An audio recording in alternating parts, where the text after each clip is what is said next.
এই সংসার বলে যে কৃষ্ণ হলো মহাযোগী, কেউ বলে যে কৃষ্ণ হলো সাংখ্যযোগের প্রবর্তক, কেউ বলে ভক্তিযোগের, কেউ বলে জ্ঞান যোগের, কেউ কেউ এটা মনে করেন যে অষ্টাঙ্গ যোগের প্রভু হলাম আমি। কিন্তু এই যোগ আসলে কি? যোগ বিষয়টাকে বোঝা খুব একটা কঠিন নয়, কিন্তু সেই যোগকে নিজের যাপনের অংশ করে তোলা হলো অত্যন্ত কঠিন, আর তার জন্য প্রয়োজন অভ্যাস। যোগ শব্দটার অর্থ হলো যুক্ত করা, আর এটা আমি ছোটবেলায় শিখেছিলাম। যখন আমার মাখন খেতে ইচ্ছে করত আর মা মাখনের সেই হাঁড়িটা ওপরে টাঙিয়ে রাখতেন, তখন আমরা ভাবতাম যে অত দূরে পৌঁছবো কি করে। তখন আমরা যোগের বিষয়ে জানতে পারলাম, আর তখন জানতে পারলাম যে সবথেকে গুরুত্বপূর্ণ যোগ আসলে কি? সহযোগিতা, সাহায্য। আমরা সব সখারা একসাথে জড়ো হতাম, একে অপরের পিঠের ওপর উঠে দাঁড়াতাম, আর তারপর আমরা ওই মাখনের হাঁড়ির কাছে পৌঁছতে পারতাম, আর তারপর আমরা সবাই মিলে সেই মাখন ভাগ করে খেতাম। সহযোগিতা, এটা অত্যন্ত গুরুত্বপূর্ণ। পাণ্ডবরাও মহাভারতে এটাই করেছিলেন। ওনাদের সাথেও কেউ ছিল না, একে অপরকে সাহায্য করে ওনারা অনেক বীরদের একত্রিত করেছিলেন। তারপর অবশেষে মহাভারতের এই মহাযুদ্ধে ওনারা জয়লাভ করেছিলেন। রামায়ণে রাম এবং লক্ষ্মণের সাথে কেউ ছিল না। সহযোগিতার মাধ্যমে ওনারা ভাল্লুক আর বানর সেনাকে একত্রিত করেছিলেন, আর এই সংসারের সব থেকে প্রবল রাক্ষস রাবণকে বধ করেছিলেন। মনে রাখবেন, একসাথে মিলে যদি আপনারা কর্ম করতে শেখেন, তাহলে এই সংসারে এমন কিছুই নেই যেটা আপনি অর্জন করতে পারবেন না। আসুন আমার সাথে ভালোবেসে বলুন, রাধা রাধা। ভয় হলো মানুষের জীবনে এমন একটি আবেগ যেটা না থাকলেও মঙ্গল, আর থাকাটাও প্রয়োজনীয়। এই ভয় মাঝে মাঝে মানুষকে কোনো কর্ম করা থেকে বাধা দেয়, আবার কখনো মানুষকে এই ভয়ই কোনো কর্ম করতে প্রেরণা প্রদান করে।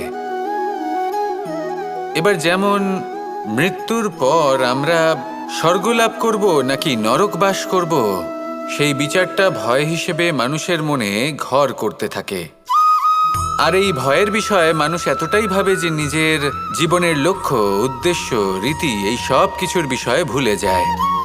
দেখতে গেলে মৃত্যুর পরে কি হবে সেটা আমাদের মধ্যে কেউ জানে না, সেটা তো মৃত্যুর পরেই আমরা জানতে পারবো।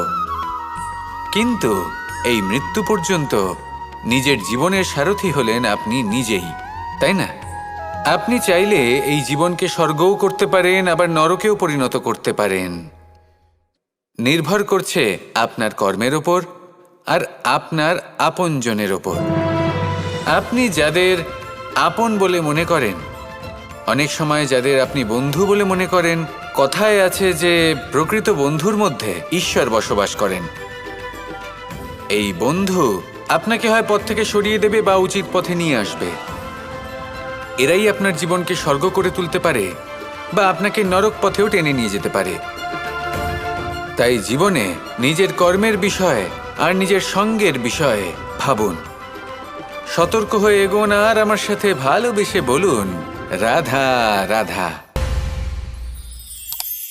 আপনি কখনো কখনো নিশ্চয়ই কোনো ব্যক্তিকে এটা বলতে শুনেছেন, বা আপনি নিজে বলেছেন বা ভেবে দেখেছেন যে আমি আমার নিজের জীবনে যেটা করতে চেয়েছিলাম সেটা করতে পারলাম না, যে লক্ষ্য অর্জন করতে চেয়েছিলাম সেটা অত্যন্ত কঠিন ছিল, আমি এগোতে পারলাম না, আদি ইত্যাদি। আমরা সবাই কখনো না কখনো ভাবি যে লক্ষ্য আমরা নির্ধারণ করেছি সেটা আমাদের পক্ষে অত্যন্ত কঠিন, প্রায় অসম্ভব। আমাকে বলুন, যে প্রত্যেকটা বস্তু বা সাফল্য যা কিছু আপনি কামনা করেছেন, কোনোটাই কি সরল ছিল? নির্বাচনের সময় সেটা সরল ছিল না, সেই জন্যই আপনি সেই লক্ষ্যটা নির্বাচন করেছেন। কারণ সংসারের যে কোনো বস্তু বা কোনো সাফল্য যদি খুব সহজে পাওয়া যায় বা কম চেষ্টা করেই লাভ করা যায়, সেটা আমাদের ততটা সন্তুষ্ট করে না। সেই জন্য আমরা জেনে বুঝেই কঠিন লক্ষ্য নির্বাচন করি, কারণ সেই লক্ষ্য আমাদের প্রতিস্পর্ধা এবং সংঘর্ষের সম্মুখীন করে। যার সম্মুখীন হয় অগ্রসর হওয়ার পরে আমরা আরও বেশি শ্রেষ্ঠ হয়ে উঠি। সেই জন্য কিছু অসম্ভব কিনা সেই বিষয় চিন্তা করবেন না, শুধু অগ্রসর হতে থাকুন, নিজের কর্ম করুন, সেই লক্ষ্যকে প্রাপ্ত করুন আর আমার সাথে ভালোবেসে বলুন, রাধা রাধা। মানুষের আরও একটি শত্রু হলো অহংকার। যদি আপনি এমন কোনো বস্তু অর্জন করেন যা মূল্যবান, বা এমন কোনো সাফল্য যা হয়তো অনেক মানুষ লাভ করতে পারেননি, তা নিয়ে যদি আপনার অন্তরে অহংবোধ জন্ম নেয়, তাহলে এই অহংকার আপনার শত্রু নাকি মিত্র তা নির্ভর করছে আপনার বিবেকের ওপর। এবার ধরুন আপনি অত্যন্ত শক্তিশালী ব্যক্তি আর আপনি অহংকারী হয়ে গেলেন, আর আপনি যদি তখন বিবেকবোধ প্রয়োগ না করেন আর সেই শক্তির অপব্যবহার করে অনুচিত কর্ম করতে থাকেন, তাহলে আপনার সাথেও সেটাই হবে যা মামাশ্রী কংসের সাথে হয়েছিল। কিন্তু যদি আপনি অহংকার করেন নিজের ভালোবাসা নিয়ে, নিজের সমর্পণ নিয়ে, যে যাদের আমি ভালোবাসি তাদের জন্য আমি নিজের যা কিছুই আছে সব কিছু সমর্পণ করে দেব, তাহলে আপনি দধিচির মতো মহান হয়ে উঠতে পারেন। তাহলে এই অহংকার, যা এই সমস্ত সংসারের গতিকে বাধা দেয়, তাকে নিজের বন্ধু করে তুলুন আর আমার সাথে ভালোবেসে বলুন, রাধা রাধা। গোবর্ধন পর্বতের সাথে আমার সম্পর্ক কেমন আপনারা জানেন। অনেকদিন আগে যখন আমি ছোট ছিলাম, একদিন আমি আর বাবা গোবর্ধন পর্বতে ওঠার চেষ্টা করছিলাম।